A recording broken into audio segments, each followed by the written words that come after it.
আজ আরেকটা কেসের অভিজ্ঞতা আমি শেয়ার করছি, দাদা ছোটো করে শেয়ার করো তোমার অভিজ্ঞতাটা।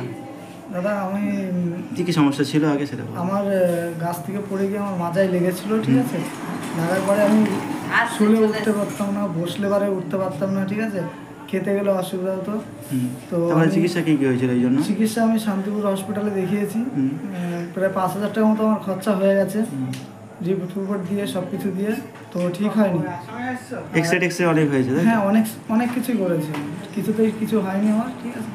এখানে এসে আমার একজনের ঠিকানা দিয়েছিল, দাদার ওষুধ খুবই ভালো, তো এখানে এসে আমি ওষুধ খেয়ে এখন সুস্থ আছি, কোনো সমস্যা। মোটামুটি 100-র মধ্যে সেটা কতটা? 100-র মধ্যে 100%ই কাজ। কতদিন চিকিৎসা করতে হয়েছে? আমাকে 1 সপ্তাহ ওষুধ খেয়েছি। 1 সপ্তাহ। ওভারঅল তুমি খুশি তো আমার কথা? হ্যাঁ, একদম। আমি আশা করি সকলে এখানে আসুক, এসে দাদার কাছে চিকিৎসা করুক, সমস্ত রোগ ঠিক হয়ে যাবে।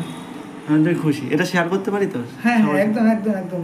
কারণ পারমিট ছাড়া তো শেয়ার করা যায় না। কোনো অসুবিধা নেই, আপনি শেয়ার করতে পারেন। ধন্যবাদ। এটা দেখে অনেকে উপকৃত হবে, এই জন্যই এই পোস্টটা করা বা এই ভিডিওটা নেওয়া। কোনো অসুবিধা নেই, যাতে সকলে উপকৃত হবে এই জন্যই। ঠিক আছে, ধন্যবাদ।